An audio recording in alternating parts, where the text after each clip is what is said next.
Ndugu zangu wa Tanzania na watazamaji wote kwa ujumla mahali popote mlipo, naomba niwasalimie hamjambo. Natumai umzima ubuheri wa afya, nami penye nipo kukwema, ingawa tumebakisha machache ya kuhesabu ili tukaweze kuvuka mwaka wa 2026, huku watu wengi wakijipanga kuhakikisha kwamba sherehe zimeshika kasi kwa mbwembwe za aina yake. Lakini kando na hayo, taharuki imeweza kutanda katika taifa la Tanzania kufuatia habari mbaya zaidi kuwahi kutangazwa katika ardhi ya Tanzania chini ya uongozi wa sasa wa Samia Suluhu Hassan, ambayo imetangazwa ghafla wakati watu wanaenda kusherekea.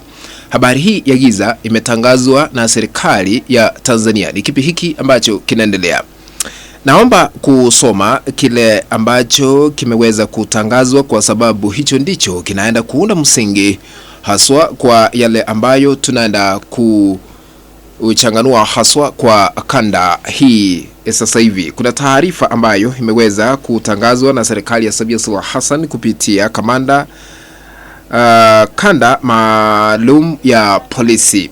Sasa habari hii ni mbaya ambayo ni ya giza. Naomba tukaweze kuisoma mara moja ili tukaweze kusikia ni kipi ambacho kimeweza kutangazwa. Lakini unapoendelea kutazama hii kanda, tukabidhi like. Kuna alama ya kidole hapa chini mwa kanda, bonyeza hiyo alama ya kidole kama njia moja kutukabidhi like. Ikiwa hauja subscribe na kupembeleza uweze kusubscribe. Without wasting your time, back to our analysis. Taarifa kwa umma. Jeshi la polisi kanda maalum ya Dar es Salaam kuelekea sherehe za mwaka mpya lina jukumu la kuzuia na kudhibiti vitendo vya kihalifu katika maeneo mbalimbali ya jiji la Dar es Salaam kwa kushirikiana na vyombo vingine vya usalama pamoja na wananchi. Jeshi la polisi linatoa tahadhari kwa wananchi wenye tabia ya kuchoma matairi barabarani na maeneo mengine hatarishi, kupiga baruti au fataki bila vibali maalum, na kwa kufanya hivyo hatua za kisheria ama za haraka za kisheria zitachukuliwa dhidi ya mtu au kundi lolote litakalobainika kufanya vitendo hivyo na kusababisha hofu au usumbufu kwa jamii. Aidha, jeshi la polisi kanda maalum ya Dar es Salaam litaendelea kushirikiana kwa karibu na wananchi, pia viongozi wa nyumba za ibada, ili kuhakikisha usalama unakuwepo kwenye nyumba za ibada na maeneo mengine. Mwisho, jeshi la polisi linaendelea kukumbusha maeneo ya makazi, ofisi na yale maeneo ya biashara kutoachwa wazi bila uangalizi katika kipindi cha sikukuu na nyakati zingine. Polisi Dar es Salaam inawatakia kila la heri na kusherekea kwa amani. Kwa hivyo, katika barua hii imeweza kutolewa na jeshi la polisi, habari mbaya ya giza ni kwamba wakati watu wanaenda kusherekea tarehe mosi kuvuka mwaka wa 2026, ukipatikana ukipiga fataki, ukipatikana ukisherekea kwa mbwembwe za aina yake na kuchoma matairi barabarani, utakiona chamta makuni. Najua kama watoto katika sehemu mbalimbali, ama tuseme hafla ambazo zinafanyika katika nyumba kadhaa, wanasherekea kuvuka mwaka, wanapiga fataki. Sasa taharuki imetangazwa Tanzania, ukipatikana utachukuliwa hatua kali za kisheria, kwa sababu mambo ya upigaji fataki ama baruti hairuhusiwi nchini Tanzania wakati watu wanaenda kusherekea msimu wa kuvuka mwaka wa 2026. Kwa hivyo ni hatari kubwa ambayo imetangazwa, haijawahi tangazwa, ni mara ya kwanza haya yote yanashuhudiwa kutangazwa katika taifa la Tanzania. Now, I want to put this into perspective so that we can understand the context that is within the sentiments. Kwa nini hatari hii imetangazwa? One, ni kwa sababu ya maandamano. Kuna dhana ama inadaiwa kwamba kuna makundi ambayo yamepanga kuandamana tarehe mosi mwaka ujao ambao utaanza masaa machache kuanzia sasa, kwamba kutakuwa na maandamano kwa sababu tarehe 9 Disemba kulipangwa maandamano hayakufaulu. Tarehe 25 maandamano yalipangwa hayakufaulu. Na sasa tarehe mosi serikali ya Samia Suluhu Hassan inadhani kwamba kutakuwa na maandamano. Upigaji fataki utashuhudiwa wakati wa maandamano.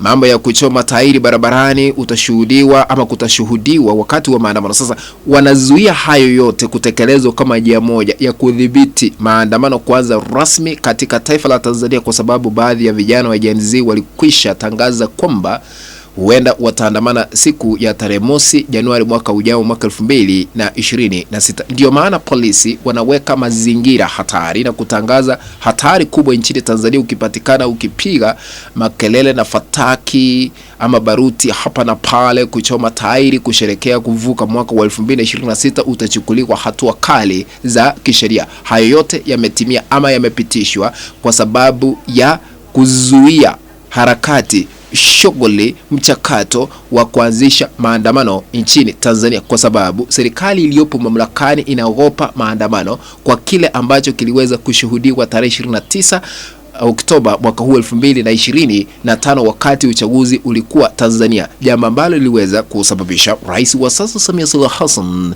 kuapishwa chini ya ulinzi mkali katika uwanja wa kijeshi, jambo ambalo halijawahi shuhudiwa katika historia ya Tanzania. Kwa mara ya kwanza Mtanzania wa kawaida hakuruhusiwa kufika katika uapisho wa Samia Suluhu Hassan kwa sababu uchaguzi inasemekana ya kwamba haukuwa wa haki, haukuwa wa uhuru, haukuwa wa demokrasia, kwa sababu viongozi maarufu katika mrengo wa upinzani wakiongozwa na Tundu Lissu, ACT Wazalendo yule ambaye anaitwa Mpina, waliweza kuzuiliwa kuwania kiti cha urais katika taifa la Tanzania, jambo ambalo liliweza kusababisha Samia Suluhu Hassan kuwa kwa debe na wala ambao hawajulikani. Baadaye tume ya uchaguzi ikamtangaza kuwa mshindi kwa kunyakua 98% na kuandikisha rekodi na historia mpya nchini Tanzania tangu Tanzania iweze kujinyakulia uhuru mwaka 1961. Hamna rais ambaye aliweza kufikisha ama aliwahi fikisha 98% katika taifa la Tanzania, haswa katika uchaguzi wa kiti cha urais. Kwa hivyo serikali ya Samia Suluhu Hassan inaona huenda watu wataanza kupiga fataki ama baruti ama kuchoma tairi kusherekea mwaka mpya, baadaye waingie kwa maandamano. Sasa wanazuia hizo njama, hiyo mianya ya kuanzishwa kwa maandamano mapya nchini Tanzania, kwa sababu vijana wa Gen Z wamekuwa wakiuma vidole na kusema ya kwamba lazima wataandamana kuhakikisha ya kwamba wanapinga uongozi wa Samia Suluhu Hassan, wanapinga uongozi wa wabunge wa sasa, wanapinga udiwani wa sasa, ili uchaguzi mpya ukaweze kurudiwa nchini Tanzania, katiba mpya iweze kupitishwa, serikali ya mpito iweze kupitishwa. Hayo yote sasa hawataki yaweze kushuhudiwa nchini Tanzania. Lakini kila jambo kilicho na mwanzo hakikosi kuwa na mwisho wake. Kuna siku itafika Samia Suluhu Hassan, wabunge, madiwani wataondoka afisini. Kwa hivyo ni hatari kubwa kwa Watanzania. Msipige fataki na msichome tairi barabarani, kwa sababu mtachukuliwa hatua kali za kisheria, kwa sababu serikali imetangaza hatari ya giza nchini Tanzania. What do you think? Je, unaunga mkono ama huungi mkono? Kufikia hapo mpenzi mtazamaji, ndipo natia kikomo katika uchanganuzi wa masuala ya kisiasa. Tukutane katika kanda ambayo nitaitengeneza hapo baadaye. If you have not subscribed to our YouTube channel, I'm requesting you to consider subscribing by smashing the subscribe button that is down here. Once you are done, remember to turn on the notification bell so that the moment we upload any video clip, you'll be notified automatically that Omukenya TV has uploaded the video clip to watch. Remember to share our content also of our subgroups at Facebook. And this only way we can continue building this channel of ours, Omukenya TV. Let's meet in the next video. Bye bye.